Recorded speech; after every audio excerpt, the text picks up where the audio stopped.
And we're live. Welcome, everybody. This is the Reality Czars podcast, and I'm your only host, Nate. Tony, I think he's still at fucking Pork Fest having a great time, that lucky bastard. I have Jahan, a Boundless Authenticity podcast. Dude, I'm super stoked to have you on. We're going to go deep into the subconscious and like media manipulation from the elites, all this fun stuff. Do you want to tell our audience that's not familiar with you a little bit about yourself and how they can find you? Yeah, man. So I'm Jahan Sator, and I'm a mindfulness teacher, a truth teller, subconscious self-sabotage coach, and the host of the Boundless Authenticity podcast. And choking on myself already, man. What I really do is I assist people in getting their mind right. Doesn't matter where you come from. Chances are I've got something that I can help you use as a great tool to get rid of the negative automatic thoughts that go through your head, especially about the events of the external world, and help you to get in control of your subconscious programs. It's all about getting a client to this place where they can establish deep inner peace and operate from their purpose and their passion. And the main reason for that is because the people who herd us on the human farm like sheep, they know that we're very creative, and they know that as long as they can distract and disrupt that sense of peace that we have, and they can pull us away from our purpose, then we are essentially controllable. So that's what I do. That's awesome, man. Yeah, that's super, super important. Like I'm kind of doing that with my son right now. Like he's going through, he's 15, and dude, I tell you what, dude, 15 was my roughest year. 15, I was like, my emotions, everything was like up and down, and like I was dealing with substance abuse, mental health, like depression, wanting to fuck everything that walked, like you know what I mean, just wild shit. And so it's been really cool watching him actually like kind of evolve and mature, and like he's really, dude, I got him an apprenticeship with a friend, like doing some cool work, and like he's starting to work his ass off and kind of use some of that like piss and vinegar for something positive. Like he starts to see like, hey, if I work my ass off, I can get something awesome, you know? And so that's been fun. And so that's kind of what you do for everybody, huh? Or maybe a little bit different too, huh? Well, maybe I'm not their daddy. Yeah. However, I do open that space for them to be authentic and to really just tell me what's going on in their lives, because the number one problem that people have is they don't have anybody that's willing to listen to them. They have their friends and their family and stuff like that, but you still have rapport with those people, and it's the rapport that actually blocks you from being completely authentic, dropping all of the little facades that we put on for different people. Yeah. And once the problem is out in the open, then I can feed back to them what it is I'm hearing. I can see how they really feel about what they say. I can listen to the words that they use, and I can then show them various techniques to get rid of the disempowering narrative that they have, and how to actually just take steps forward to, break free from whatever programs they have, or maybe they just have some thing that, typically woo-woo people or in the psychology industry, they try to label that as childhood trauma or some other garbage that really it doesn't cover the truth of what it is, So that's just really in a nutshell. I won't go too far into that right now. Well, cool, man. I like it. And so let's talk about how the elites, what the hell they're doing to us. Oh, they're doing everything to us from every angle. It's the worst glory hole to be in ever. This is a bukkake from hell. It's getting rained on. It's worse than 100 Japanese guys just bukkakeing the hell out of you. It's just They're coming on us with measles and monkeypox and jabs and all kinds of just media manipulation and Roe v. Wade and all those crazy fucking distractions and bullshit to like keep us fighting with each other. It's wild. That's just it, man. It's all distractions from who we are at the core. And one of the most important things to remember is that it's really hard for people to give up an identity construct that they have, adopted throughout their whole lives, something that they've built their lives on. And there's so many people who are in crisis because they know deep down that the life that they have lived or the way that they're living, it doesn't serve them. And the discontent of that is too much for them to handle. And when people are in so much pain living lives, then they will want to break the chains of their familiar emotions and their belief systems, but only then and not before. So that's why it's so difficult to red pill people, if you want to use that terminology. Mm-hmm. That's why it's so difficult to guide people like your friends and your family, because they're living their lives and they're in their bodies and they're witnessing everything from their perspective. And reality is literally dictated by our perceptions of something. And it's important to have multiple perspectives on things. So a perception is how you're looking at something with the information that you have already. And that would be considered your worldviews, your self concept, your ideas about simple matters, and your programs. And then there's perspective, which is where you're looking at something from. And usually if you're in the movie, well, you're not going to have the perspective of the audience, right? So it's really hard to get people to break free from that. And so the powers that shouldn't be, they know that. And they use the same tricks over and over and over all the time. But one of the main targets that they have is the subconscious mind, because they know that it's hard for people to give up whatever is in the subconscious mind. And you know it's really a war on consciousness. So what is consciousness? Consciousness is the energy that animates you, that connects you to the divine, if you will, that connects you back to the God source of all things, the creative energy of all things. And it's in every creature, every human being, every animal, every tree, you name it. It's all consciousness. And so um, these, if you want to call them people at all, these beings, they understand how human beings work. They understand that we're very intelligent if we're given the right circumstances and the right environment.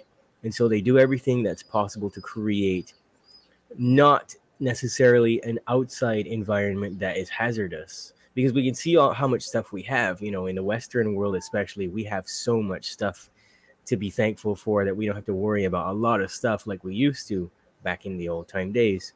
And that's all by design. So people will question that and they're like, well, why would anybody be trying to kill us? And then we got all this stuff. It's like, because they know that that's not the environment they need to target necessarily. It's your mental environment, it's your emotional health. And that's the reason why subconscious mind programming is so important, because everything that we do is based on a program. You following? Mm-hmm. Yeah. So we get a lot of the self destructive programs from the media. And I think at this point, everybody knows, even if they still watch TV and they still watch a lot of movies and they still watch the news, everybody knows deep down that that's what's going on. They just can't break away from it because they don't know how to get in control of that. And I like to ask people this question, like, how much of your behavior is automatically carried out as a result of the music you listen to and even the books that you read? How much of that is carried out by the TV and the movies that you watch? And it's kind of like, you know, there's this conscious faculty that allows us to observe things. And we are always thinking that we are thinking. What we're actually doing is running out these automatic programs which come with streams of thought that accompany them, all the ideas that go along with this one belief system, if that makes sense. And we're constantly being pulled towards the subconscious programs of other people. So that's what keeps us in certain patterns of behavior, and we're likely to screw up our entire lives.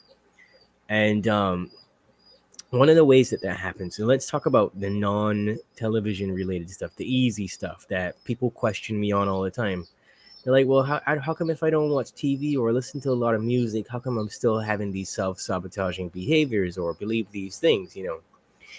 And I'm saying to them, well, it's not that simple.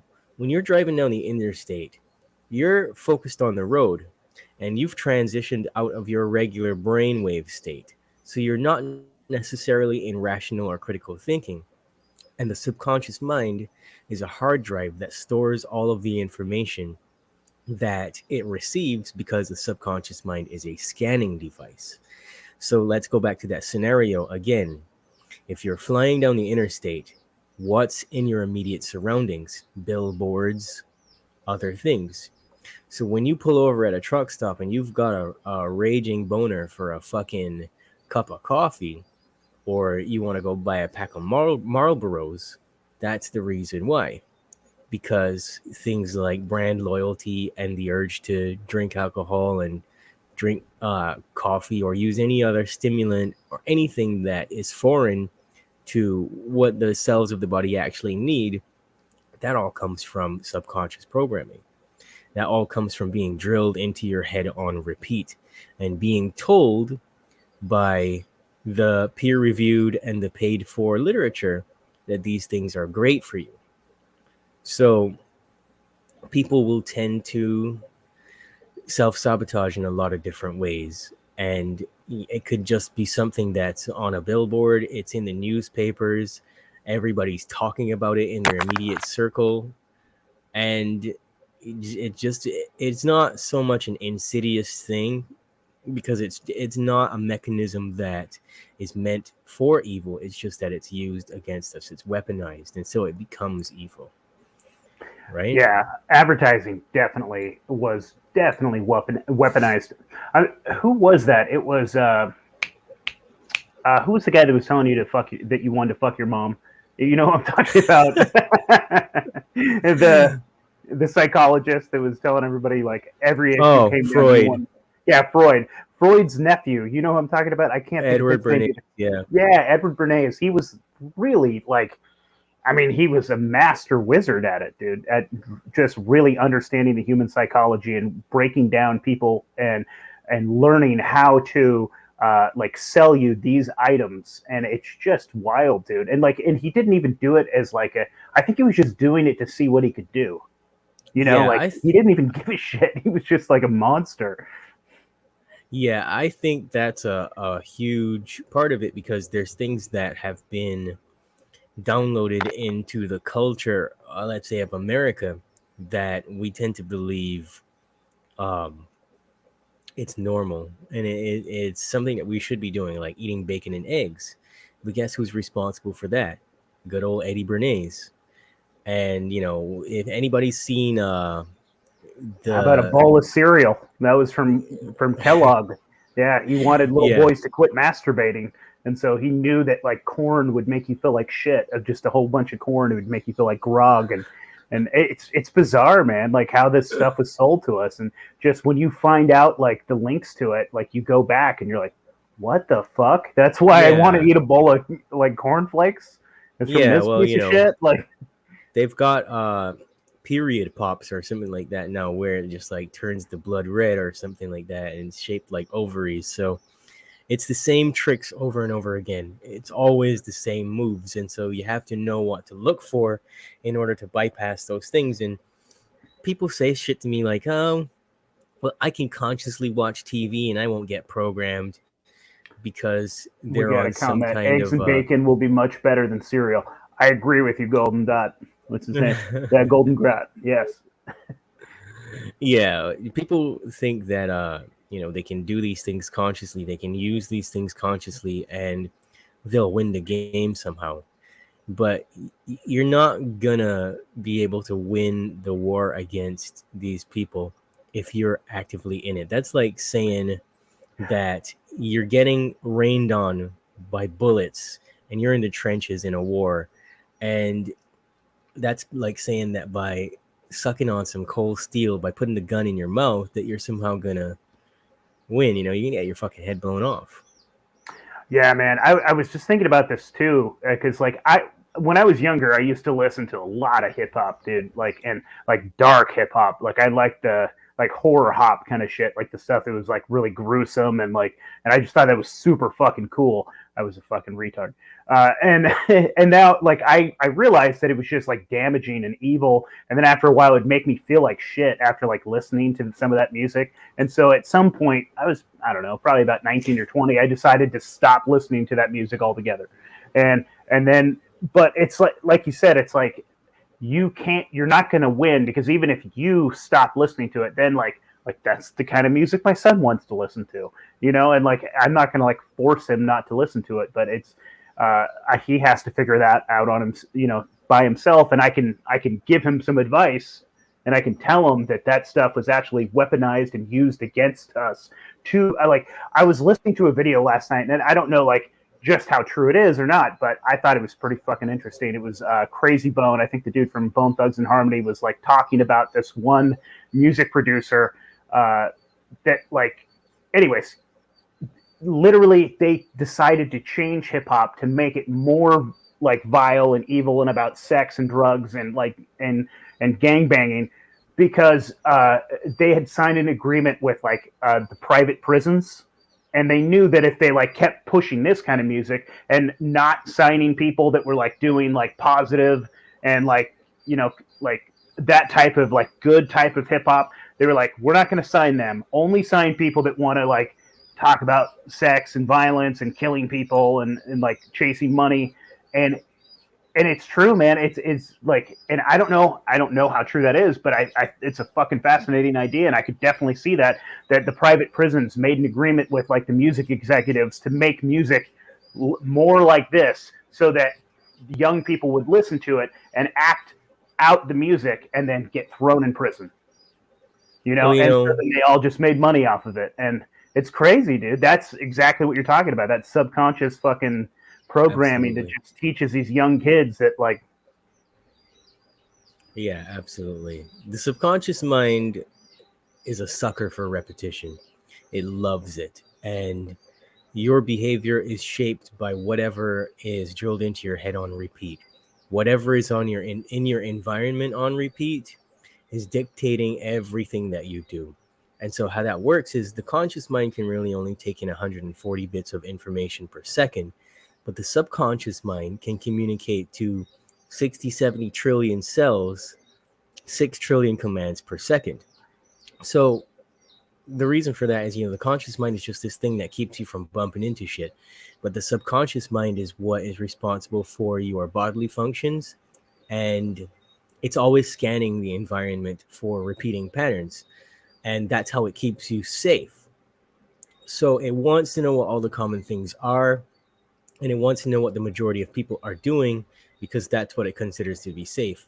So if you take that um, fact about the subconscious mind and you think about how people ordinarily observe their kids' behavior, and like if your kid's listening to hip hop and your kid comes home and he's wearing baggy jeans and they're all down on his ass and he's got on a football jersey that's like 6 times his body size, well, you think that he's doing it because of peer pressure and all these other factors, but that's not necessarily true. It's because it only takes 1 or 2 repetitions of something for the subconscious mind to go, aha, that's what I need. That's a program. Everybody's doing that. And so hypnosis plays a huge role in that, more than other people having to coerce you into things. Yes, there is a lot of coercion that goes into things. We're always being persuaded from some direction or another.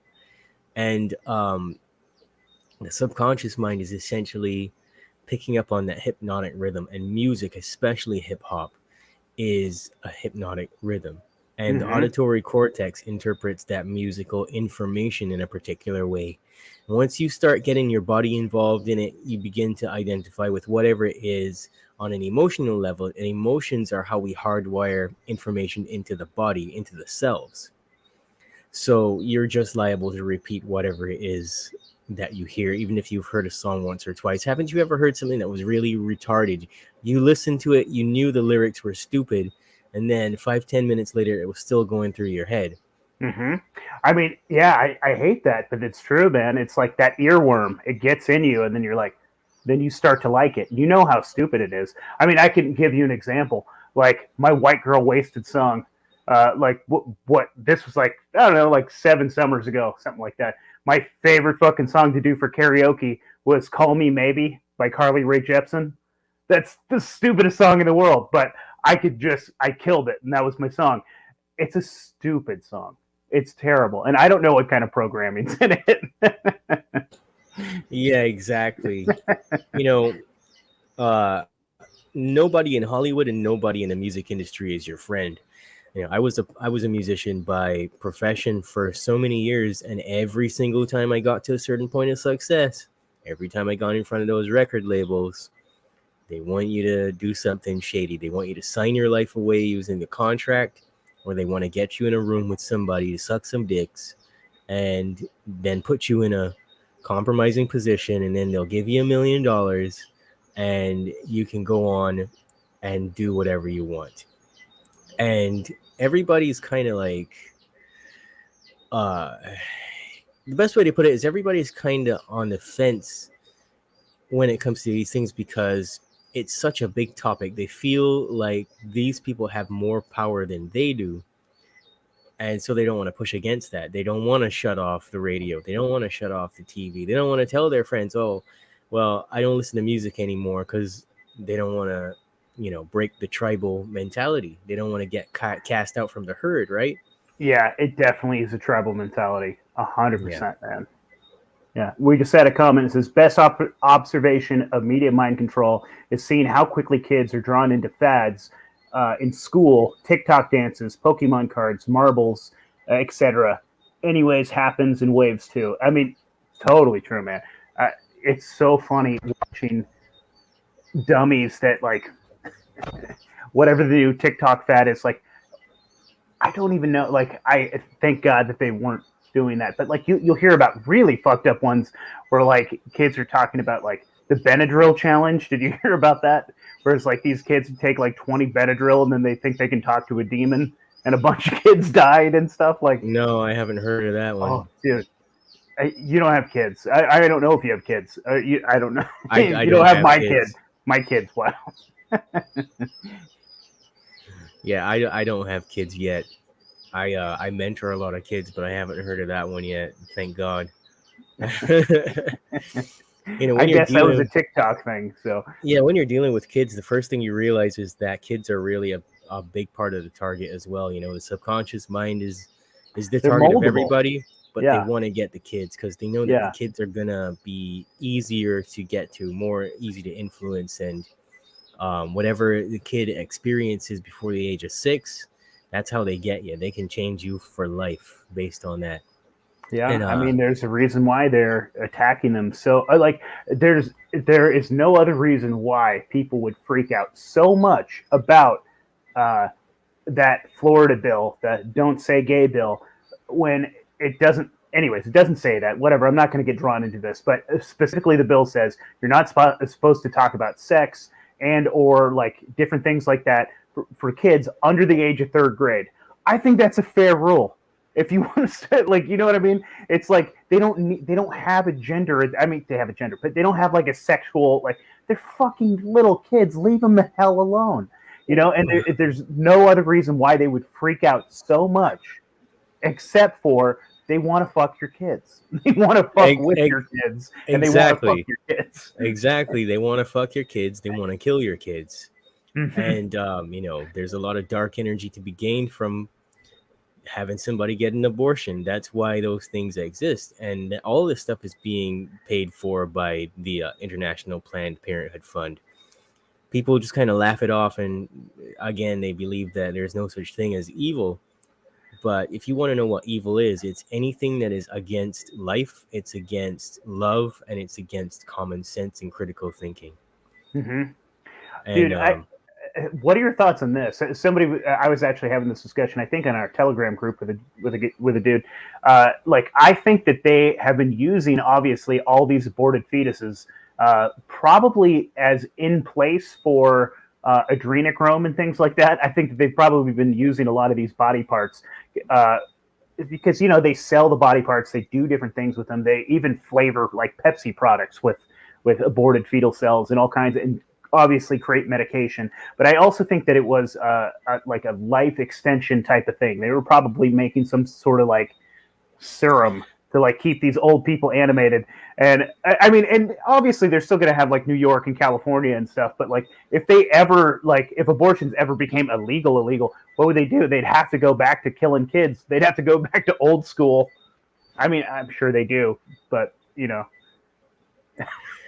Man, that's a heavy topic, and I'm not attacking anybody's anybody's diet or anything like that yet. I'm not attacking your diet yet, but we are constantly in some kind of tribal blood sacrifice. If you're really being honest with yourself, things like eating meat is all about bloodlust and blood sacrifice. Conspiracy theorists always go on and on about adrenochrome and they're killing little kids and they're drinking their blood and all this kinds of stuff like that. But the same thing happens when you consume animal products. I'm not talking about like milk and shit like that. I'm talking about when you eat a rare steak, you're consuming that blood. It's the same thing as adrenochrome, because at the moment of death, it doesn't matter if an animal is humanely killed. Every living being, at the moment of death, it begins to shut down. The mind of the creature replays whatever the consciousness has observed, because that's what consciousness does. It observes everything through the living vessel that it occupies in whatever way that it can, right? Shit. Are we getting small doses of like animal adrenochrome when I eat a steak? I had steak for dinner last night. Absolutely. Absolutely. Absolutely. Even when you cook all the blood out, you're participating in blood sacrifice. And that's something that was implemented historically on purpose to get us to believe that we need to eat a bunch of meat in order to get nutrients. But if you understand nutrient uptake, you understand that there's vegetables for every body part, but no part of us looks like a cow. I don't know. Maybe somebody out there has a dick that looks like a cow, but I don't.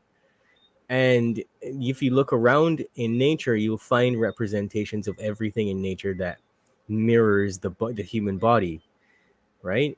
And so that's another thing. And this is when I get into the programming mechanisms of the elite, because in order to become a shaman, for example, a real one, not the demonic kinds that we have these days, you have to go through a year of blood purification, where you have to cleanse your own blood, and you can't have certain types of water even that are too bitter or too sweet. It has to be particularly done in a certain way, and you can only consume certain plants and things like that because you want to keep your blood absolutely clean. So the first thing that you have to stop consuming is meat, because every time you consume meat, you're consuming blood, and you're consuming something that actually is making your body toxic. And this is a interesting thing that people tend to push against, because the first thing that they will say is, well, I feel much better when I eat meat. And the reason for that is everybody has their own training. They have their own addiction to whatever they consume.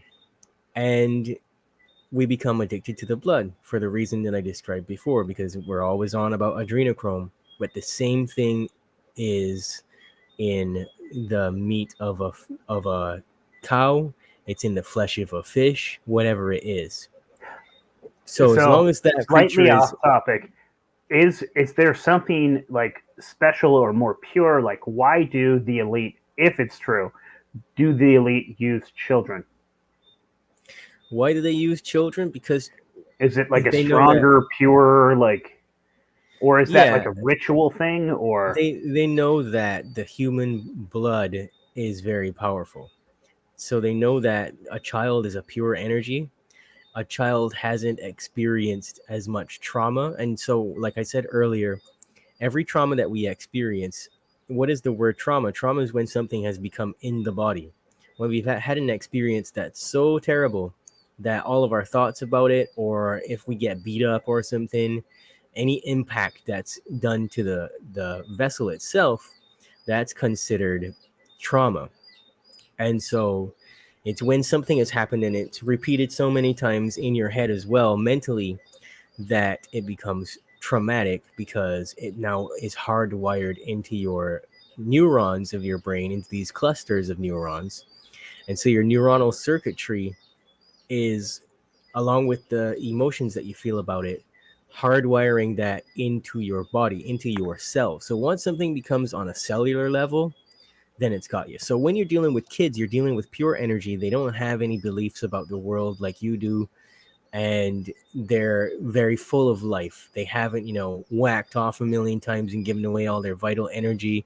They have Mhm. none of that stuff going on. They're not as poisoned as a teenager or Ah, even an adult, right? yeah, that And so makes they want to sense. get the purest form that they can. And so when someone's dealing with a lot of anxiety, for example, or a lot of depression, what you want to do is you want to see what they're putting in their body. Are they taking in stimulants? Are they eating a lot of meat? Because it's the same chemical response. These things are going into your cells, and the cells are communicating back to the subconscious mind a certain quality of information, right?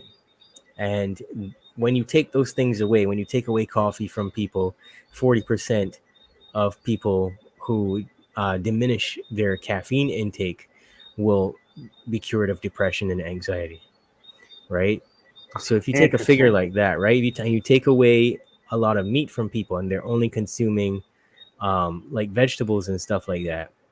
I'm not an advocate of being a vegan either. And I think that's ridiculous. Because I remember when I was growing up, there was only people who ate meat and they ate vegetables, and that was it, and they were fine. They were fucking Hmm. normal. Uh, but anyway, let me not get too far off track. When you take away I meat think from it's a about person's diet, they have balance. far more Yeah. emotional control than the average person who consumes a lot of meat. They have a lot Interesting. ability to be self-reflective in the moment and question negative automatic thoughts and question their belief systems and stuff like that.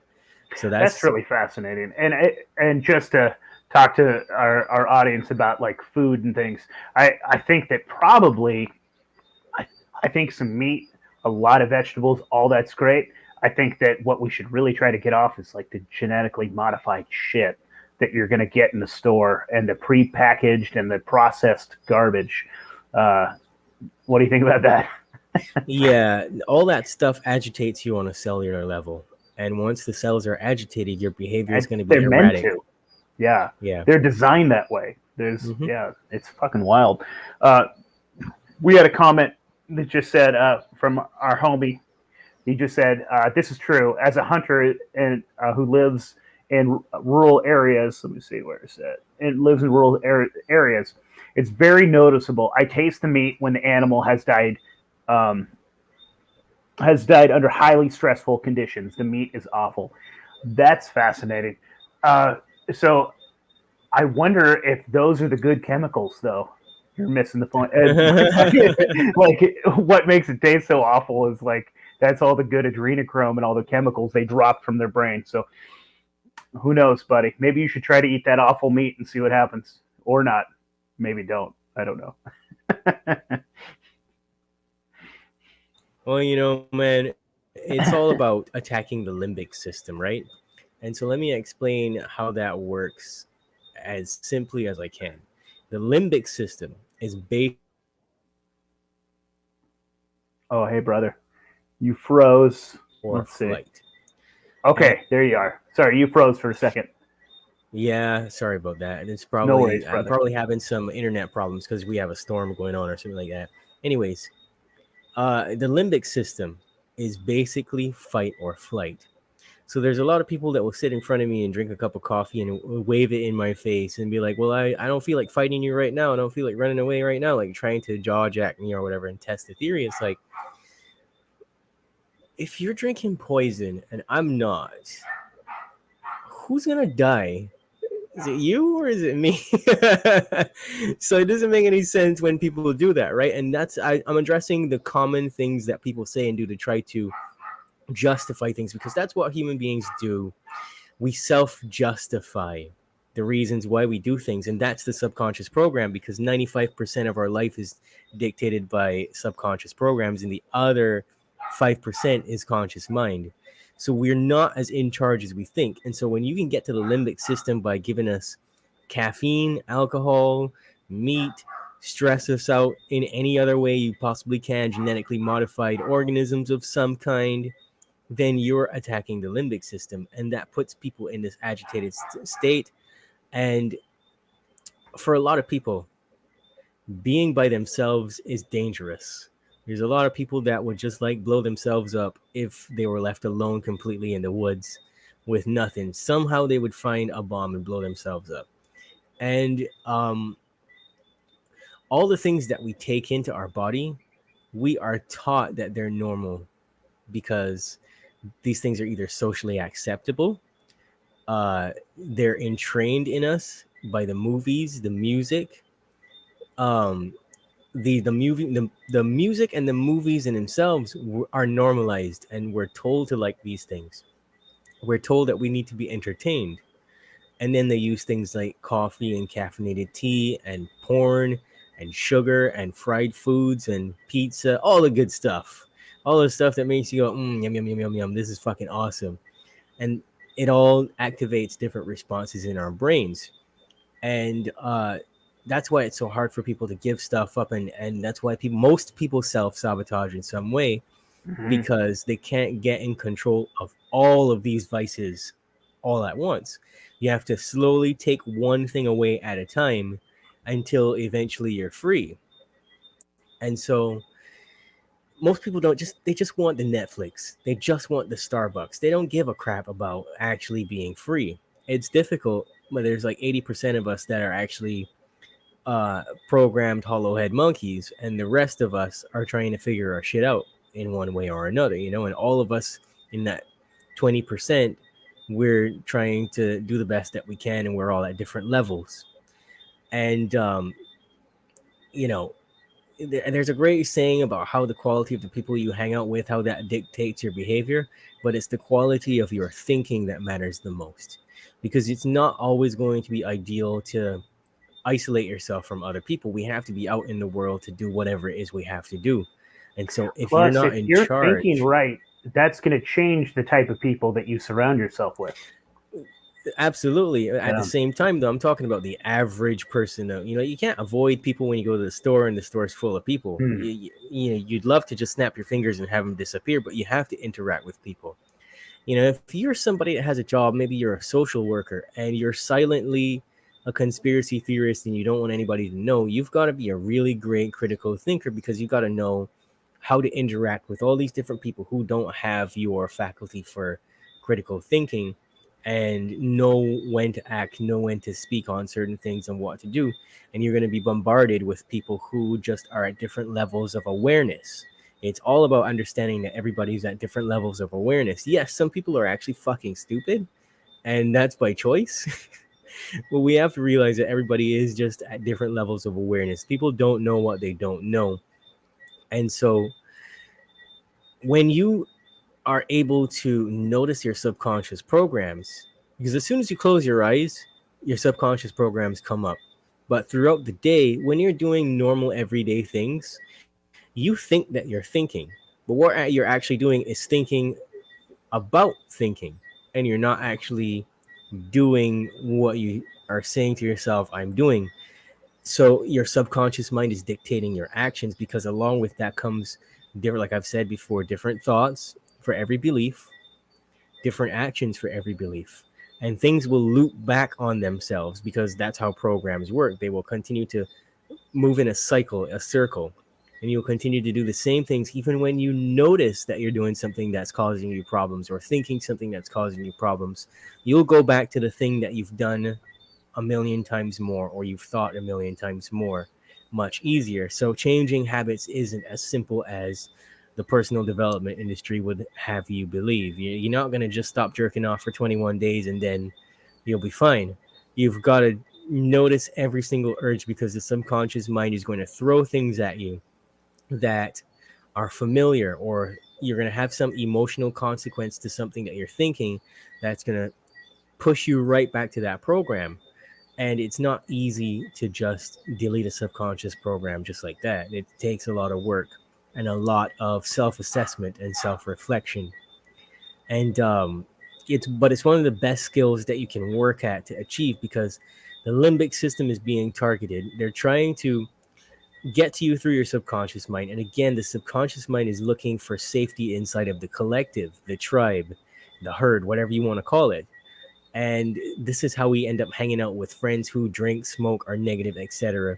And we emulate what they do by default, depending on our programs. And you have to become really secure inside of yourself, where you can simply say no to the things that you're not willing to do, because you no longer have the desire to sabotage yourself.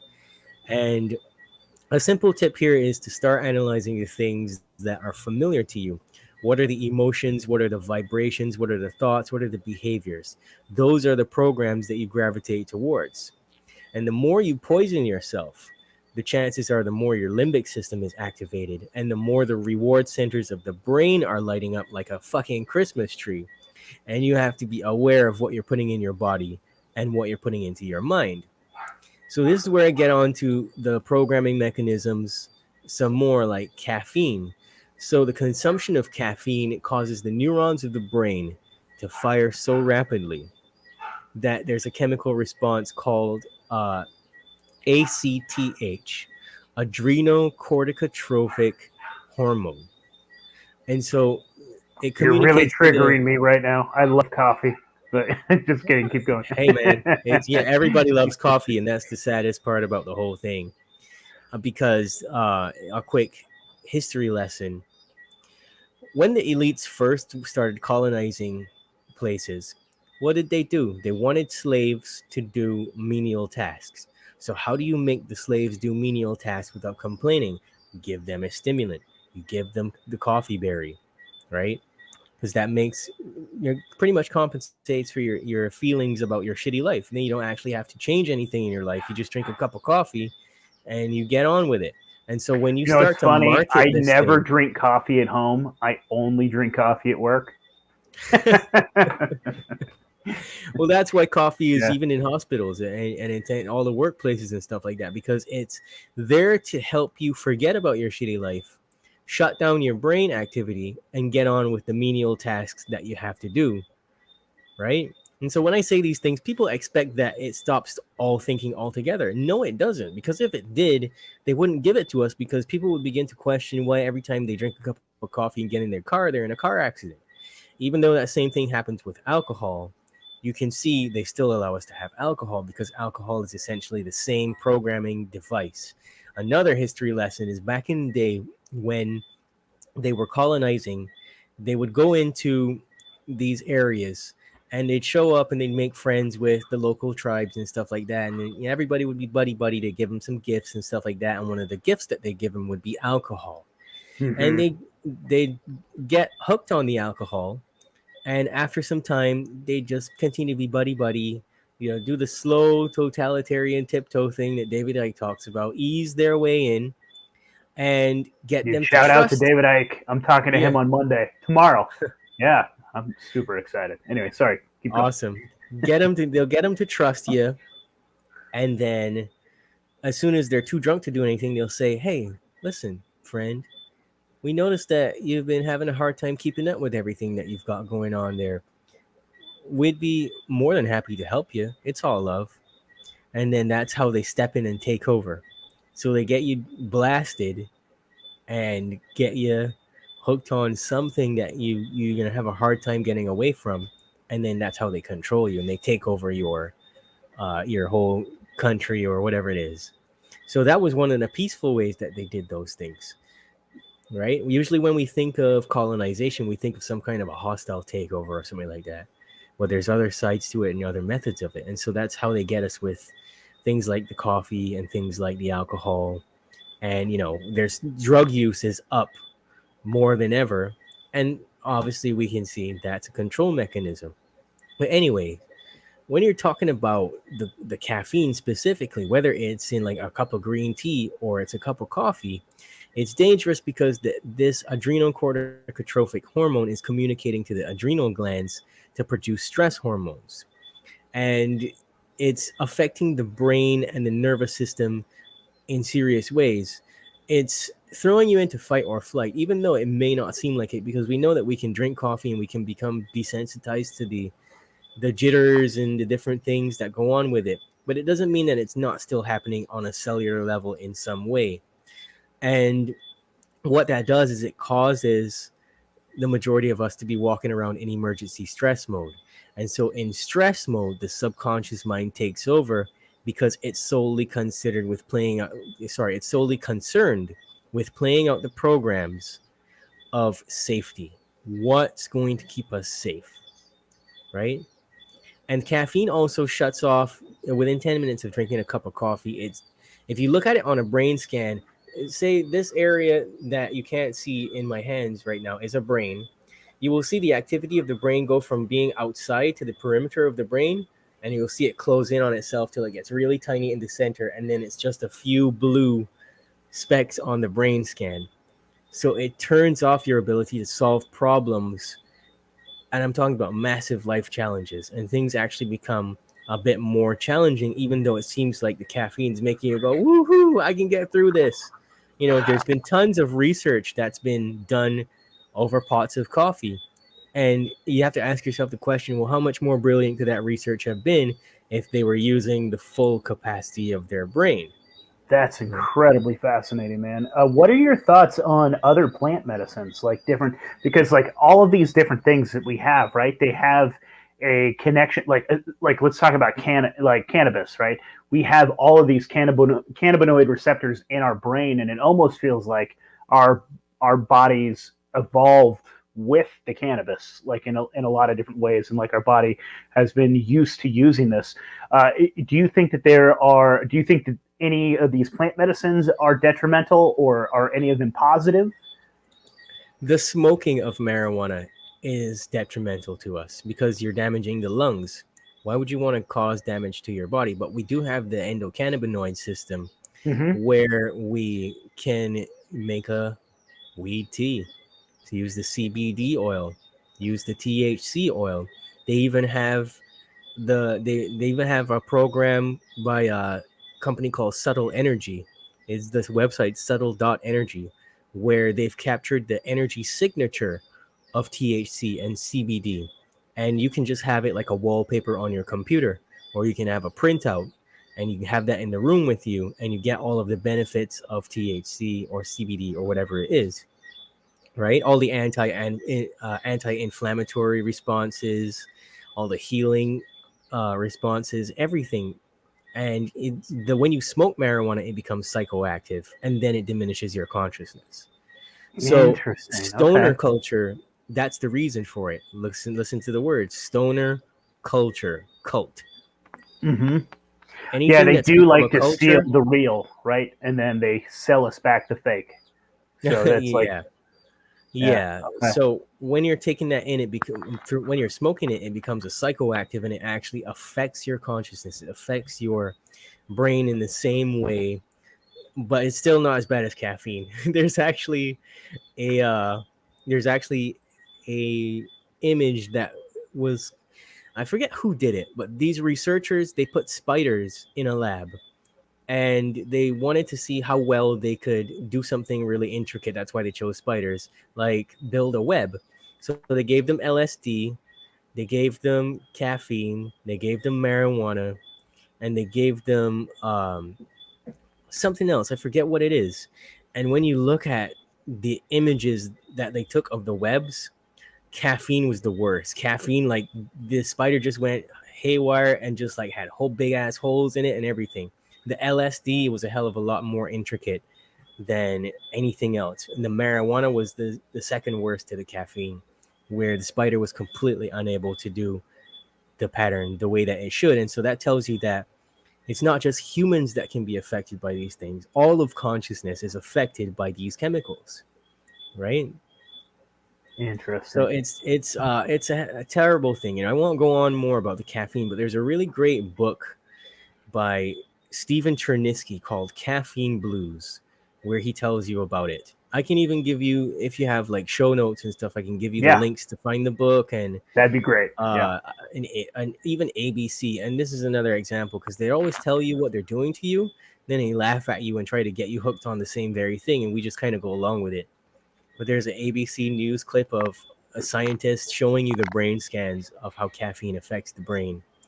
Um, Caffeine is also linked to psychotic symptoms. There's studies about that as well. There's people who give lectures all around the world about the neuropharmacologic effects of caffeine exposure. Like the long-term effects on neurology, the brain, So behavior. that's a crazy programming thing in itself where they have pushed this. This is like caffeine, coffee. This is what you need for breakfast. This is what you need to drink first thing in the morning. Yep. Get your Yeah, cup of coffee, shut yeah. off your fucking Don't talk to brain. me until I've had my cup of coffee. Exactly. Shut off your fucking brain, mess up your hormones so you're grumpy without it. All these things. And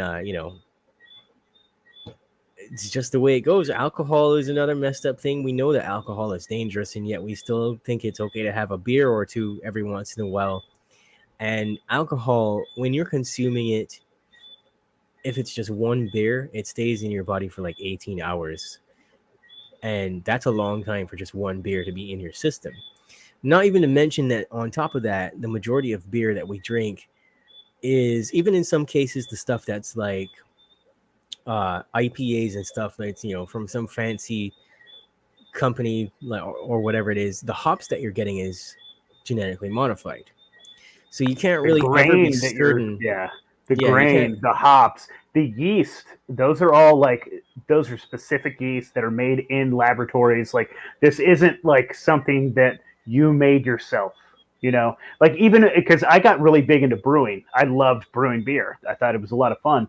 And so then, like, if you want to go the fast, easy, like, beginner route, they even sell you the syrup. Like, they sell you this like sugar water, and then you just get your, like, from a laboratory yeast, and you stick it in there, and then you basically, that, and then it turns into beer.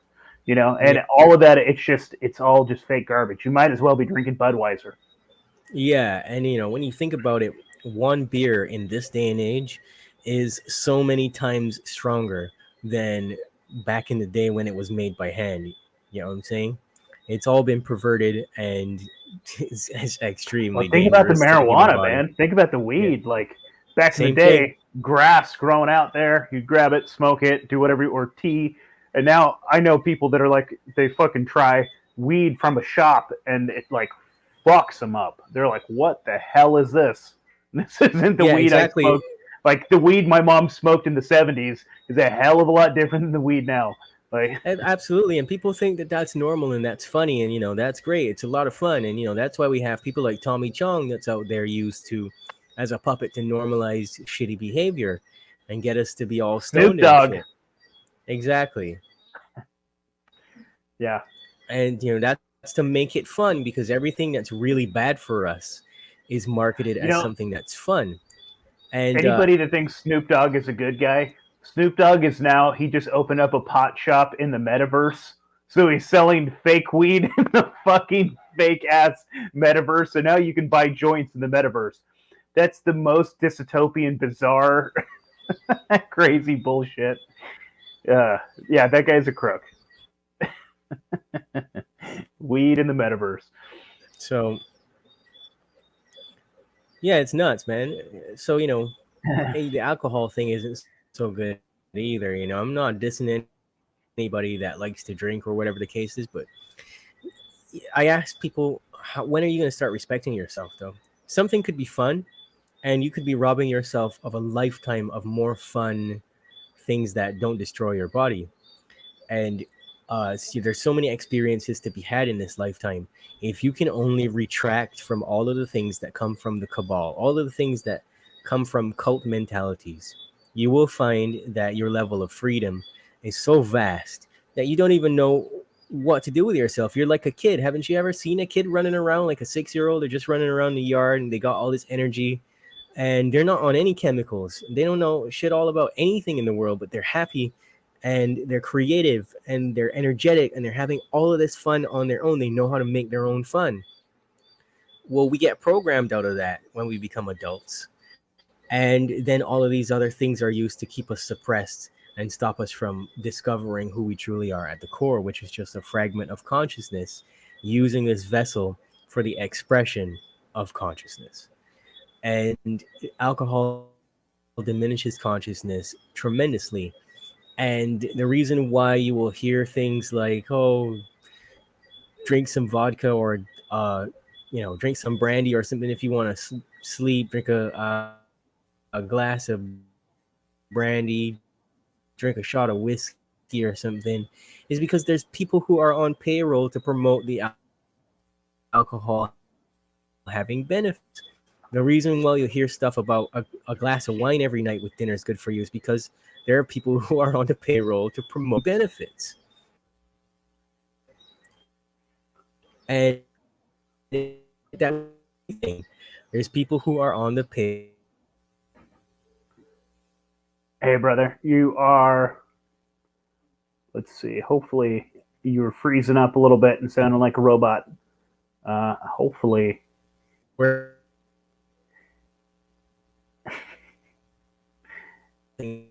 Oh no. Or Jahan is in the Caribbean, and I think he has.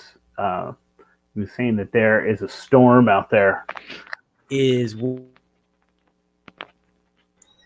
Hey, brother, can you hear me? experience. Hey, Jahan. Hey, buddy. If you can hear me, that'd be great. I don't know. You're freezing up a little bit. Well, quite a bit, actually. Okay, I can see your video again. Hopefully this works. Okay. Can you hear me? Buddy, can you hear me? Yeah, they're trying to stop me from talking the truth. Yeah. Man. Yeah, they are. Don't worry, man. I can chop this out and I can chop out the chunk. It's all good. All right. You back? Hey, do you want to try to disconnect really fast and then come back on and see if that fixes it? Are you? I can hear you good. All right, no, I can't hear you good. I'm still here, buddy. Do you want to? I'm gonna disconnect you. Try to rejoin, okay?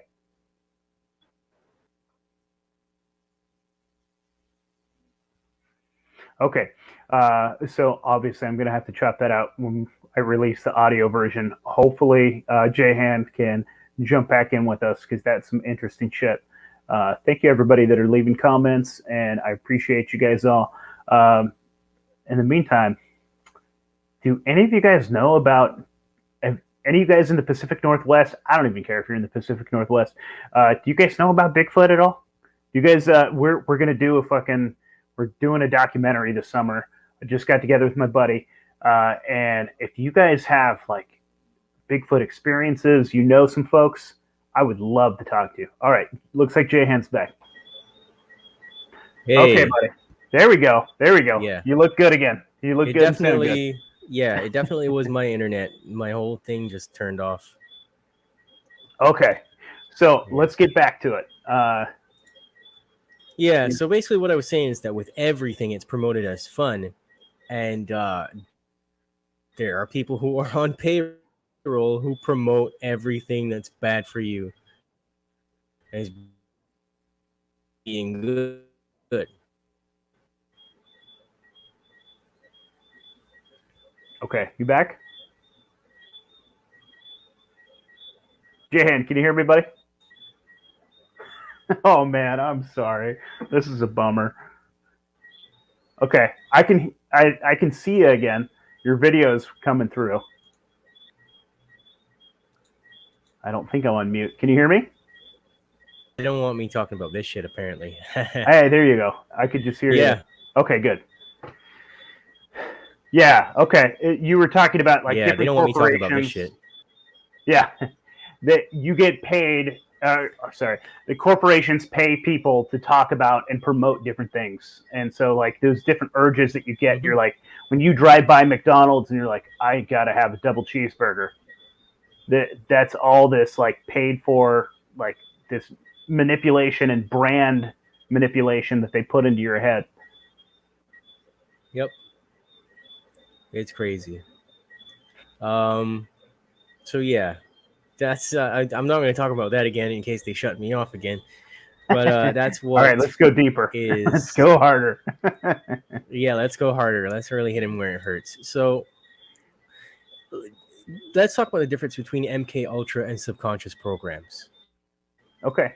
Most conspiracy theorists will be like, yeah, he's just talking about MK Ultra, whatever, I got it. I know everything.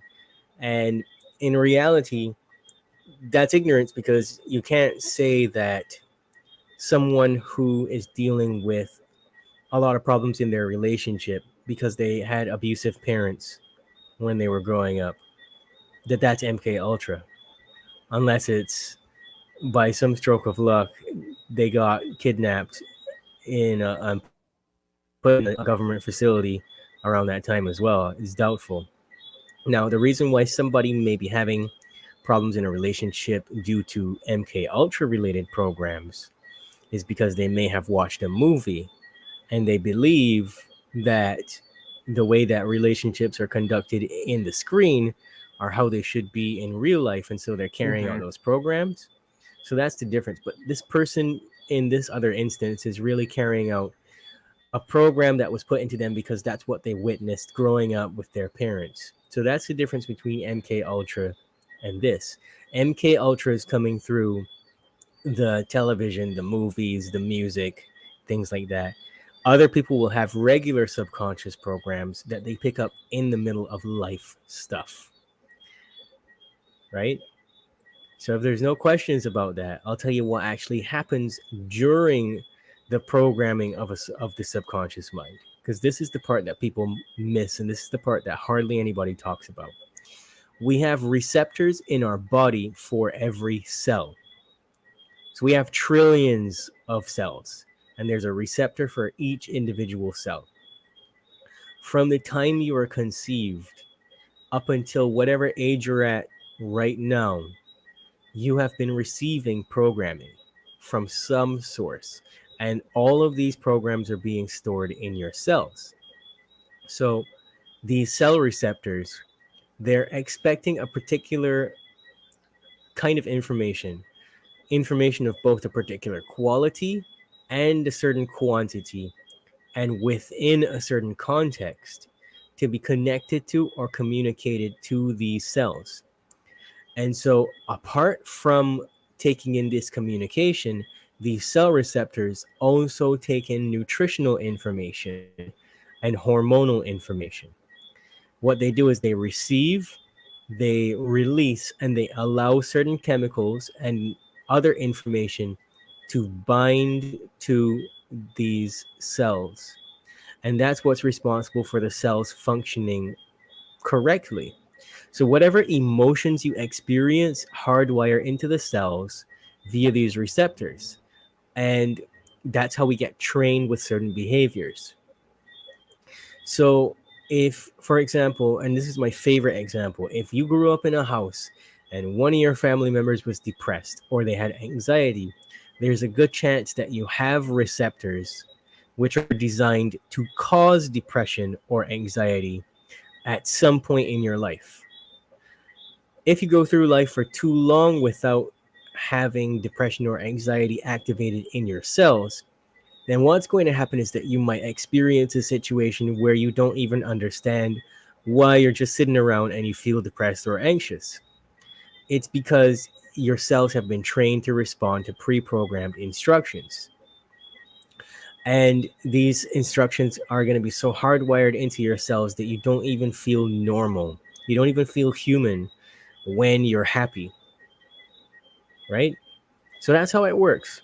So if you're going along and you're taking in bad food, you're taking in alcohol, you're taking in caffeine, you're watching a lot of horror movies or listening to any kind of music, whatever the emotional content is associated with these things, if you don't experience those things, the cell receptors that you have in your body that have been trained to receive that information will try to activate anyway. So everything that we take in, it affects us on a cellular level. And what's the solution to that? Hmm. You got to put better subconscious programs in. You got to guard your consciousness like it's your life. You have to really take away all of these things that are responsible for the unfortunate consequences of having these things present in your life, right? And it's it's tough because this is where we get into talking about hypnosis again and the TV and stuff like that. What most people don't realize is that all hypnosis is actually self hypnosis. So when you're driving in the car and you don't realize the route that you've taken to get where you're going, it's because you've been in alpha brainwave state for the entire drive. So whenever you experience a time where maybe you're doing something and time just passes real quickly and you have no idea where all of that time went to, that's called auto hypnosis. When you're reading a book or watching TV or listening to music, or any time that you are focused on a particular task where time passes quickly, that's called time distortion. It's time distortion is a daydream like state, which is essentially the alpha brainwave state, which is hypnosis. And there's a lot of people that always go, "Oh, that's not me. I'm not being hypnotized."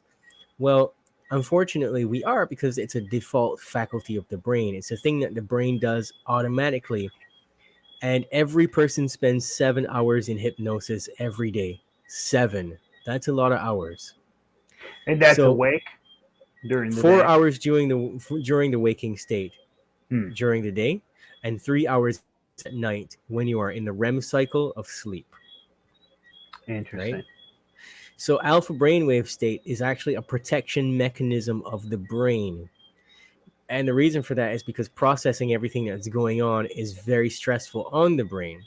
If you didn't go into alpha brainwave state, and if you didn't have the subconscious mind to run your life for you, you'd be having a series of strokes all day long because it's that much stuff that it has to process, right?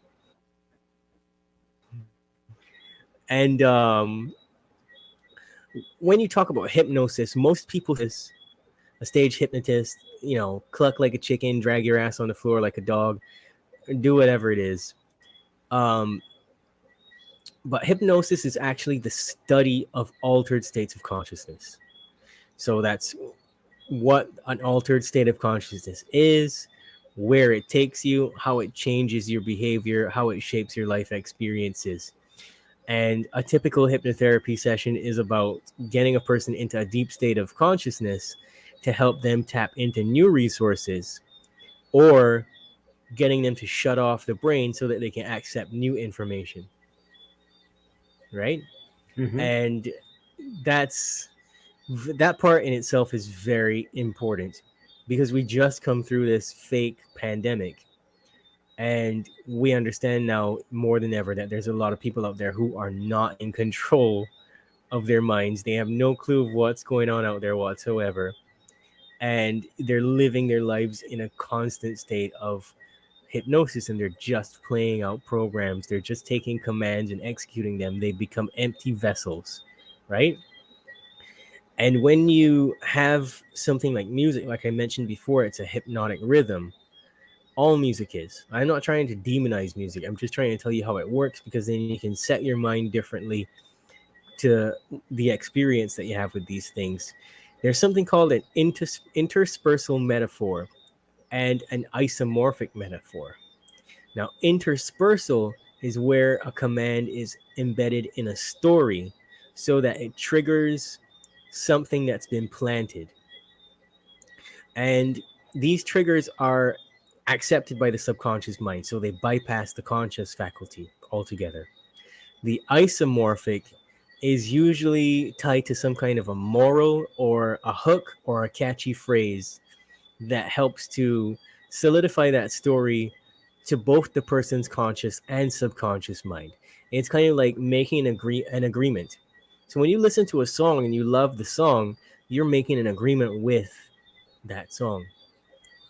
And then the subconscious mind will connect the triggers in those stories to whatever is in the environment, which matches up to that, and it's going to fire off a program. And so the program is going to have with it some reaction or response or a set of behaviors, a set of thoughts, right? And stories have been used from the very beginning of time to distract and disengage the conscious mind. Um, Stories usually contain indirect suggestions that are hidden within the body of the story, and they're accepted by the subconscious mind of whoever the subject is. And then within that story, there's also then instructions which bind to the memory of the subject. And it's all stuff that's based on your past learnings and stuff like that, so that you will perform certain actions, right? Interesting. Okay. Yeah, like I try to bring as much stuff that you're not going to listen to on your typical conspiracy thing into it, because people need to know the how to's of this. That's the problem, Nate. People just don't know how it's being done. They can wake up and they can become aware of things, but they're not. It's very unlikely that they're going to come across this information anywhere easy. I think for a lot of folks too, like they get the big red pill and then they don't know how to apply these things to their life. It's true. So, like, because in for a lot of people, dude, it can be damaging to take the red pill because then all of a sudden you're awake and you're seeing all this shit and you're like, "Fuck, what do I do now?" You know? Absolutely, it shuts off your ability to take positive action.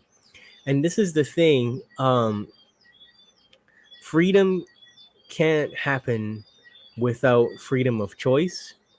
And so you can't use free will if you don't know how to be a free thinker.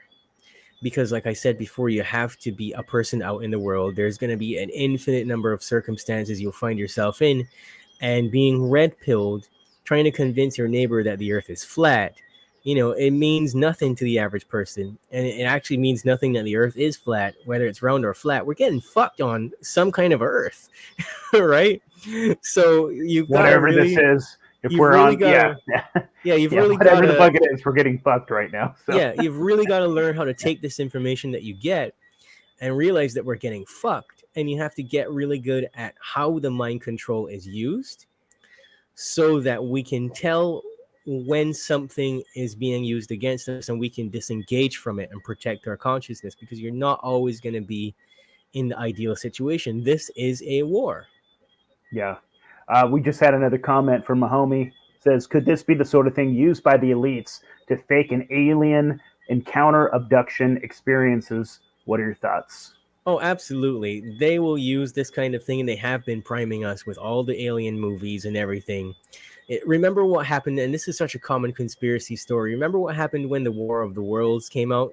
People thought that was real. People thought that broadcast was real. They didn't realize it wasn't a radio program that was for their entertainment. A lot of people took that shit seriously and started doing some crazy shit. So that's another thing where the hypnosis comes into mind, because the Zenith Broadcasting Corporation experimented in 1923 with mass telepathy experiments and hypnosis and stuff like that. And so that whole decade, they went on to continue more experiments with hypnotizing people through the radio.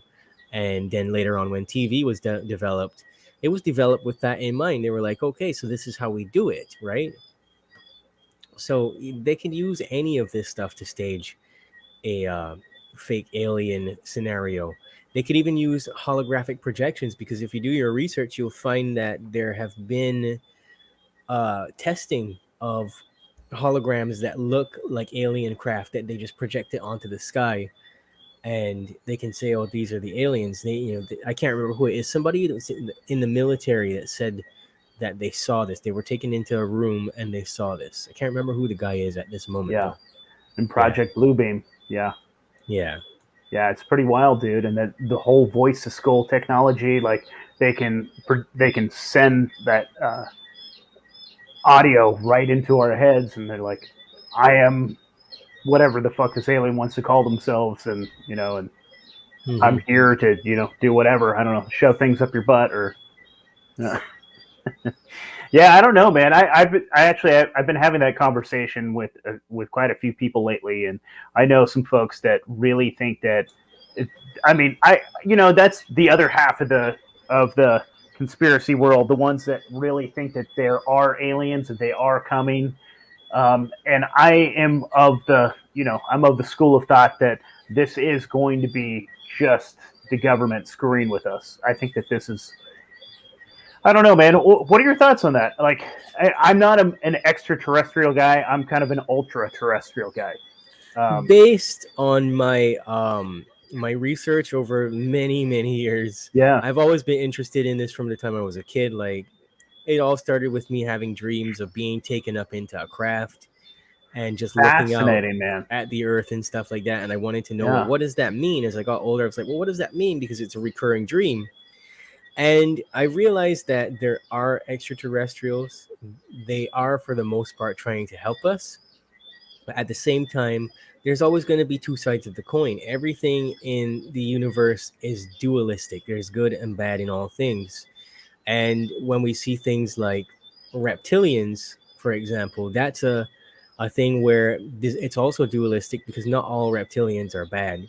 There are entities, period. There's billions of entities. We will never in this yeah. lifetime. People, I think, are so simplistic where they're like, they either have to be good or bad, and I'm like, are you good or bad? You know what I mean? It's like we have to take them as individuals, right? I mean, There everyone has is a no good dualistic. or bad Yeah. person. There's only a person who chooses bad behavior Hmm. or good behavior.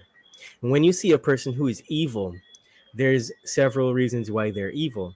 Because they like it, they choose it. Evil feels like love to them, right? They love being evil, and so they choose all the things that are horrible. Some people are past that point of just having subconscious programs that cause them to do certain things. Some people are literally batshit crazy. They're evil. They're against life. They're against love. And they are that way for a reason. And perhaps it's some entity possession. Perhaps they're on payroll to do that. And, maybe they have a set of beliefs about life where they don't even think God or anything is real. Maybe they don't think, that other people matter for some reason. There could be any number of reasons why they have those beliefs. But when you see somebody that's truly evil, there's usually a lot more going on there than just, oh, it's an evil person and they probably like making the choices that they do. There's some reward that they get.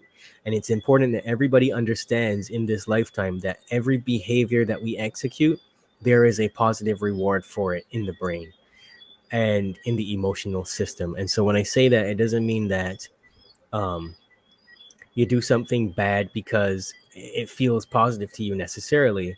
It's that in the mind, you get a reward for that. There's an emotional payoff for that. And people will avoid the pain of something that makes them feel bad and do the thing that makes them feel good, Yeah. right? Let's see here. We got another comment. It says, "How many ultra slash extraterrestrials could intact be the elite or controlling the elite?" Based on my research, that's the reptilians and the Dracos. There could be more because there's a whole federation of these beings that get together and Are the they come up with gray stuff. in that included? Are they part of the reptilians or Draco, or is that I something have different? I no, the gray is a particular different type of extraterrestrial being. And but Okay, the you're grays saying are the also, reptilians or the Dracos are the ones that are interacting with our government? yeah, and then there's also the grays who work with the government to do certain Hmm. things. They work with the military industrial complex. Yeah, I mean, there is. It's funny that like those orbs are always surrounding like military bases and things like that, and Yeah, there's a lot of there's a reason. there's a lot of benevolent beings that also surround military bases because they counteract those things. That's really fascinating, man. I love hearing this because like I've kind of come to the point where I think that like whatever this is, like our Earth, whatever the atmosphere is, I don't think that we could get outside of it. Like I feel like there's a wall that we can't break through, and so like I almost have felt like whatever kind of aliens there are, they can't get in either. But all of this could be like because like if you take the space model that they tell us, right, like it's infinite and every other planet or whatever is so far away, how could they ever travel here? But I am taking that as like for granted. That's I'm listening to their narrative. I don't know, maybe they literally are on Mars. Maybe they literally can, they're a hell of a lot closer than we think.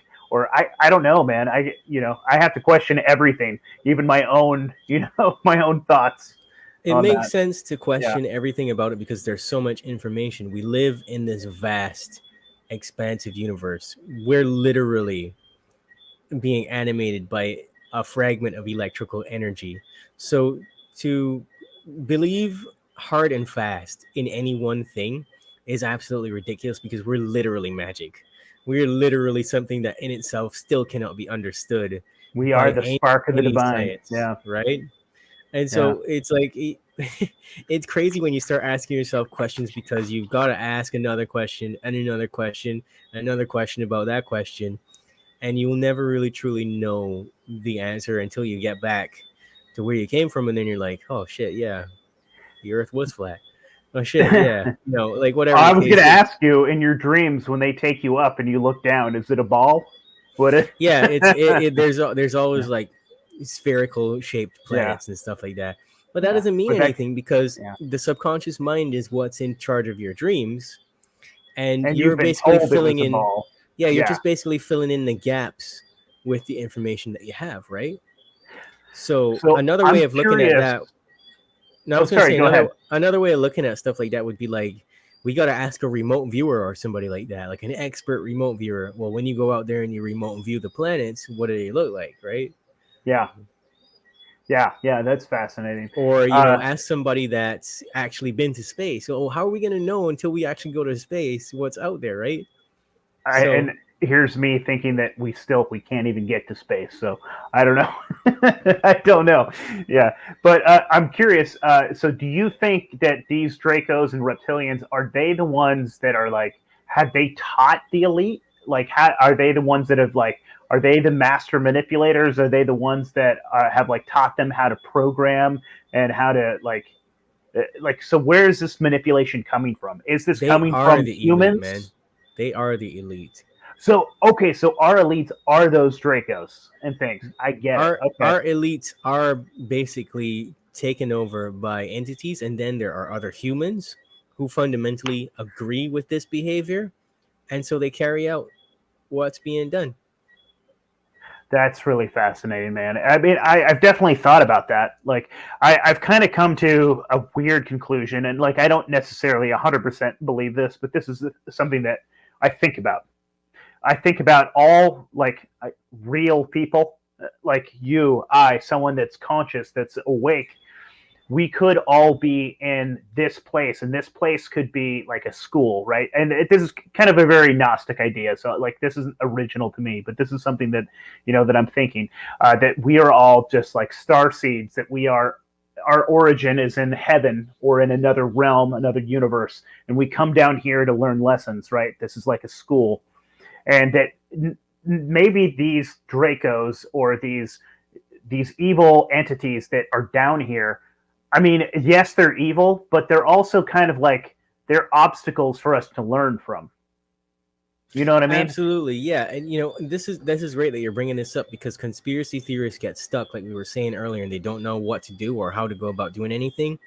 You have to take every bit of information you get about anything and find a way to make it solution focused because you're here to increase the level of consciousness.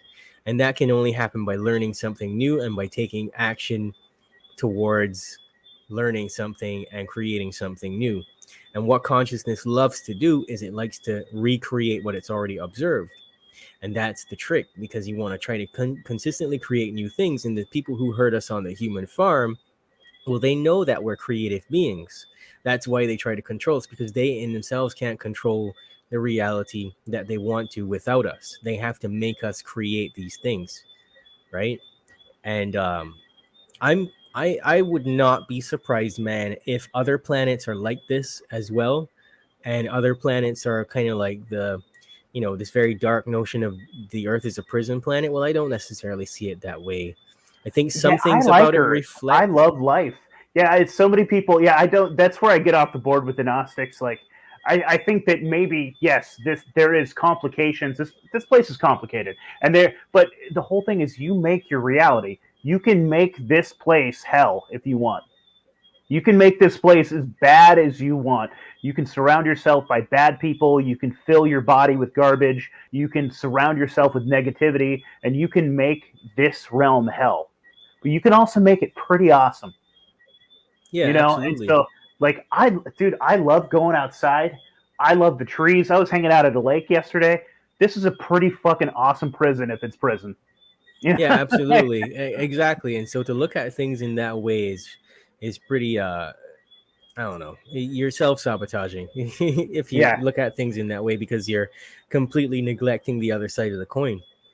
Uh when have you ever had something just be given to you and you appreciated it as much as something that you had to actually work for and be like, oh yeah, I really treasure this thing because I had to do all this stuff and I learned all this stuff in between. It doesn't work that way. And I'm not really trying to be like a woo woo positive head here, but there has to be a very balanced way of thinking about your life. And you have to take responsibility for the things that you experience, even if you didn't create it, Yeah. even if you know for a certain that you didn't do it, because you still found yourself in that position. And when And you so, take away your responsibility in a situation, you take away your autonomy and your way of fixing it and your way of getting like past it. absolutely. And Yeah. that's why I like to refer to these powers that shouldn't be as the cult of global disempowerment, because essentially that's what they do. They teach you how to be disempowered. And then we forget how to empower ourselves. We forget how to solve our own problems. And there's so much information out there that can be found about anything, that it's kind of like they say, in the age of information, ignorance is a choice. But it's not necessarily that not having the information is the factor in being ignorant. It's choosing to stay ignorant. It's choosing to say, these people are doing this thing. They said it should be this way. And I'm just going to do that because that's how I feel it should be done. You've got to, it takes a powerful spirit to want to exercise their free will. And you have to have free choice and free thinking in order to have free will. Hmm. That's awesome, man.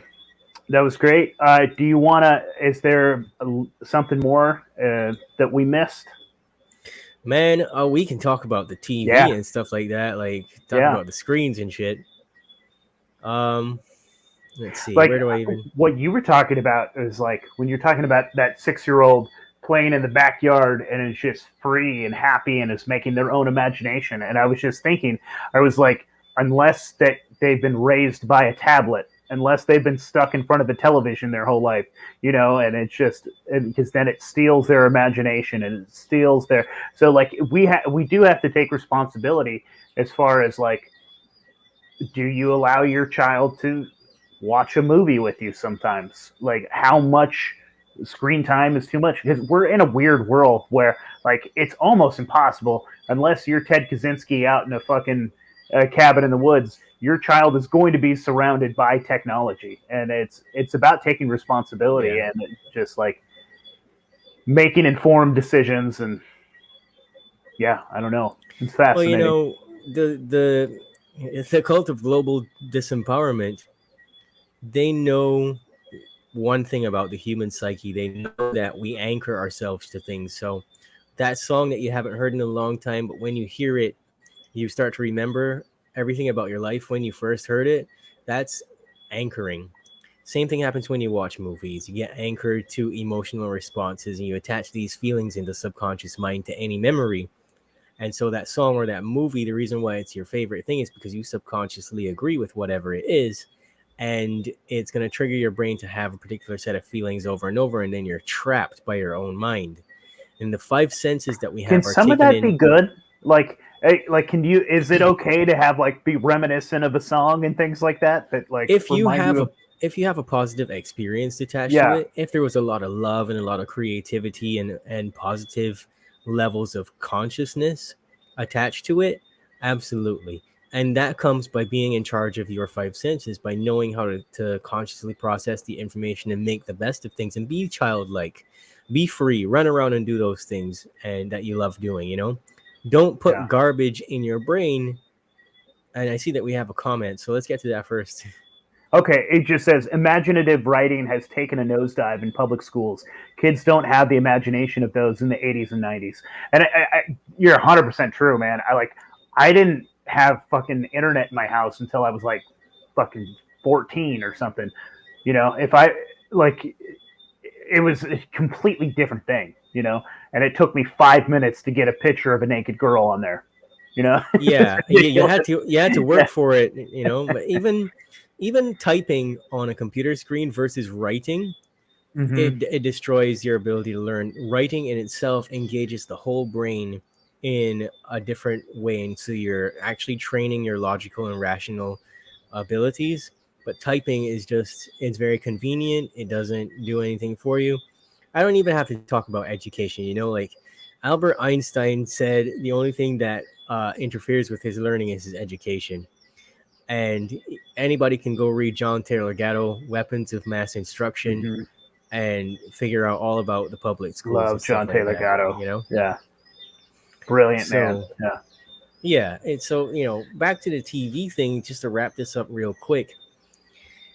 Six corporations control the media and all of the information that's broadcasted. And the average American adult watches more than 4 hours of TV a day. That's too much. Throw away your goddamn TV. The TV is a military weapon, okay? And you remember growing up, Nate, and they would tell you watching too much TV is going to turn your brain to mush. And we were just like, oh, no, that's not true. Well, it's true. It's always been true. And this is another example of where they tell you all the time that they're doing something to you, and then they do everything that they can to keep you doing that thing. Yeah. So, you know, 40% of 3-month olds are regular TV watchers, Yeah. and a third of all 3-year olds in America have a TV in their bedrooms. The Yeah. average Fuck that. child in America spends about 45 hours a week watching TV and consuming other forms of media through some kind of a screen. Kids age 6 to 11 spend 30 hours a week watching TV. Research shows that all of this actually is the cause of problems learning, problems at school, drug and alcohol and tobacco use. It causes obesity, inappropriate sexual behavior, and it messes the kids' minds up completely because the kids need interactive learning in order to develop healthy cognitive function.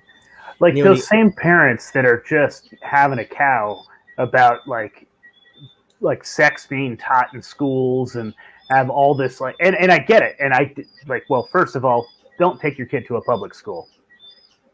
Don't let your kid be raised by Romans and be shocked when they come back a Roman. You know what I mean? yeah, Like, you, first of all, don't let your kids darken the doorway of a public school. But second of all, like these same people, I mean, they're starting to wake up now because how many of them have just like put on a Disney movie and let them babysit their kids, and they're missing all the crazy shit that's in that Disney movie, you know? yeah, And absolutely, absolutely. That's how like the neurolinguistic programming works. Neuro is the brain, linguistic is the language that's used that the mind interprets things by, and programming is essentially that, the programming, the process of getting that into your mind to hardwire and become a thing. And it's in a lot of TV shows. It's in all the Disney movies. You know, the a child only has to be exposed to one or two sexual images to be fucked for life when it comes to that. It screws your psyche up. And the average kid would have witnessed at least 12,000 violent acts, including murder and rape, by the end of grade school, and 14,000 sexual acts. So by age 18, that's about 200,000 acts in general. And by the time a kid has graduated from school, more time has actually been spent watching television or looking at some fucking screen than living an actual healthy life interacting with their environment.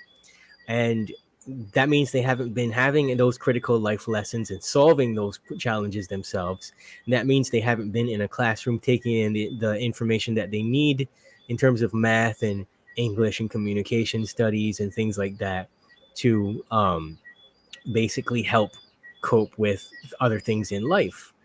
Um, and we talk about Disney movies and stuff like that, but even simple commercials, they target the kids. They don't target the adults. They target children, and the kids. I think it's been said that kids, on average, are exposed to 2,000 beer and wine commercials every year. And not only that, they're watching their favorite TV characters drinking and smoking and involved in sexual situations. And there's tons of innuendo in these TV shows. Even Sesame Street's fucking perverted as hell. Street is super fucked up, dude. Yeah. Yeah. Yeah. And so, these things affect these kids in monumental ways. And we just think, it's all right if they watch this horror movie or whatever the case is. But that's not true. There's been thousands of studies that tell you the impact that violence in the media has on kids. Kids who watch a lot of violent films actually have trouble developing empathy, and they go on to develop aggressive behavior. It causes them to have nightmares. It causes them to live their lives absolutely afraid of being harmed by anyone. It's 2/3 of television programming is made for kids, and that same 2/3 of programming contains more violence and more sexual themes than even the programs for adults. And all these TV shows glamorize violence and sex, and they make it seem like it's fun or it's funny. I think it was the University of Michigan that did a 15-year-long study, and the conclusion of that study was that watching violence on TV messes up the kids' ability to decide whether they actually want to help somebody in need. So have you seen that video recently? I think it's on TikTok and Instagram where they staged a kidnapping and people didn't do anything. No. Well, that's a thing. They just had like a guy in a mask grab some kids and run into an alleyway with them, and people just kind of kept walking, looked at it, saw it happening. The kid was screaming and kicking and stuff like that, and they just kept walking. They didn't even pick up their phones to report it or anything. And so that's the reason why, like, it's shaping the way people behave in public. They can't make real life quick decisions to help anybody else because their brain's screwed up, right? Dude, that's a dangerous thing to do because, like, I might pull my gun out and shoot you. Exactly. You're gonna just, you got to pull your gun out and stop the person. Don't shoot him yet. Yeah. But find out. That I think that's one of the reasons why we need to be carrying guns, honestly, because if there is an active shooter, because he's a sleeper or some other programmed reason, you want to be able to stop that person. Shoot him in the fucking foot or something. You don't have to kill him, but shoot him in the foot. Stop them at all costs. Disarm them. And so I think that's important for people to really think about now that we're under the threat of gun control and all these different things, which it's not about gun control either, because they can zap you with electromagnetic pulse from a distance and don't even bat an eyelash. Like, why would you think they need to kill you with your guns? It's pretty wild, man. Well, they're getting there. That's what they're putting all those towers up for right now. You've got to. This is actually a great time to say you have to get technologies that can assist you with mitigating those 5G frequencies. There's a great one that I use called Focused Life Force Energy, flfe.net, and you can get like a 15-day free trial with no credit card required. Send me that link. We'll put it in the show notes as well. Okay, cool. Yeah. And you can get it on your phone. You can get it on a personal object like a ring, or your car, or whatever object you want to use, as long as it's unique to you. And you can also get it put right on your house. And what it actually is a 340-foot bubble of high consciousness, similar to what you would experience at like a holy site or something. And it lifts your frequency up to a very high rate. And so you can actually Interesting. process your thoughts in a much more controlled manner, and do a lot of deep introspection, deep meditation and stuff in a calm manner. It helps the plants around your house. It helps the animals in your house. It'll help your kids. It's very good for you. But what it also does is they have a package where you can just get the EMF mitigation, and it does the same thing. It shoots this bubble around your house, and what it does is it turns all the negative frequencies of the 5G and whatnot into harmonic frequencies. So where it actually lessens the electromagnetic pulse and makes it into good solid vibrations. So it's an amazing technology. That's fascinating. So as we were talking a lot about the negative things that like are in our music, that are in our media. What are some positive things that we can put into our body? Like, is there some music that isn't tainted? Like, is there Make your own music. make your Start own a music? drum circle. Learn an instrument. Play Yeah. piano, play guitar, write your own songs. Be a contributor and a creator. Don't be a consumer. We got a question here. Orgone. Is that what we're talking about? Uh, not it's not orgone technology. It's something completely different. Orgone does work though. That's why they kill Wilhelm Reich, because it works. That's fascinating. I want to actually look more into the orgone stuff. There's a guy that I'm going to reach out to. I'm fascinated by that stuff as well. Yeah. So that type of music. So we should make our own music and Make your own music. Enjoy your yeah, life, man. And there's so much more fun to be had in creating music, and like your whole family's playing along and doing stuff, and you're just making noise for the sake of it. There's more joy in that than consuming it, because the feelings that we get from music, it's all fake emotions. At the end of the day, we have to be able to generate those emotions inside of ourselves for ourselves. Otherwise, other people are still controlling us and manipulating us, and we're loving every second of it. There's a lot of people out there who just don't have any joy in their lives, and they have to rely on music and stuff like that. And then as soon as that's taken away, they're absolutely stuck in a pile of shit emotions, because they don't know how to work this thing up here. And so that creates more problems in the world. Get what I'm saying? yeah, that's So fascinating. I'm not demonizing music in itself. I'm trying to draw attention to what's actually happening to us by consuming this stuff. We are not ourselves.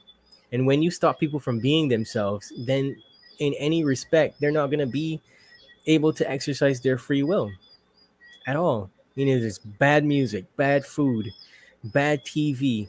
Everything is just geared towards taking you out of positive experiences.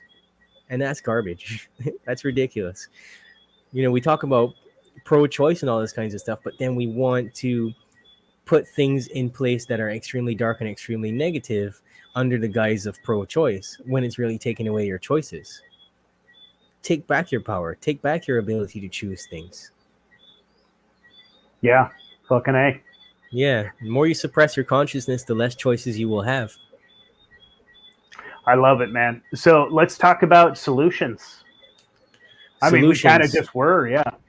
Well, Yeah. let me finish up with this TV solution. Okay. Throw away your fucking TV. Like, there's nothing on the news that you won't find out in some way or another. The brain is cycling through these different brainwave states, right? And a lot of the time you're in alpha. So that means you're very suggestible to everything that's going on around you at all times. So you have to guard your consciousness, because it only takes 60 seconds for the brain to switch brainwave states. And when you're watching TV, the frontal lobe right here, which is the home of consciousness. So your consciousness is literally right here. And notice I'm pointing at the third eye. So the third eye is basically the chamber to the pineal gland, which is all of that's the source of spirituality and stuff. But the frontal lobe in itself is, like I said, the prefrontal cortex, which is responsible for morality, your willpower, impulse control, spirituality, future thinking, and like critical analysis and stuff like that. So it's no wonder that everybody's morally and spiritually bankrupt, right? So we have to guard your consciousness. That's the number one thing that you need to do if you're looking for a solution to all of this. We need to get more familiar with the different ways that we're being hijacked and say, well, no, I'm just not going to participate in that. I'm not going to drink any alcohol at all. I'm not going to consume any caffeine or anything that's going to stimulate my cells and agitate them because I'll be in emergency stress mode. Then I'll start playing out all the bad programs. Then the other solution that you have to get is, fill your mind with wonderful things. There's so much knowledge to be had. And most people go through their lives without even compiling the smallest fraction of it. Read lots of books. Get multiple perspectives on things because multiple perspectives help you to grow. You can't ever be secure in believing what you believe because there's always a reason related to safety why you believe that thing, and you have to get to the cold hard facts, and then one day when the facts change, be willing to change with those facts. Nothing is set in stone. Change is the only constant in life, and we all learn and grow, and we're passive processors of information, and the mind is a meaning making mechanism. So we have to realize that we have control over the meanings that we assign to things and take those meanings back and make sure that we're not being dictated to by anybody outside of ourselves. We need full autonomy, full self-sufficiency, self-proficiency, self-regulation, and we can absolutely learn to do that. Awesome, man. I love it. Thank you so much, man. This was fucking great. Yeah, thank you for having me on. Yeah. Do you want to tell everyone again, just one more time, where they can find you and where they can, listen to your show and reach out to you? Yeah, I don't even remember telling them in the first place. So you can find me at jehansator.com. I'll spell that JEHANSATTAUR. You can also email me directly at jehantwsator@gmail.com. Same spelling as before. You follow me on Instagram at jehansator. You can join my Telegram group, t.me/the Boundless Authenticity Podcast.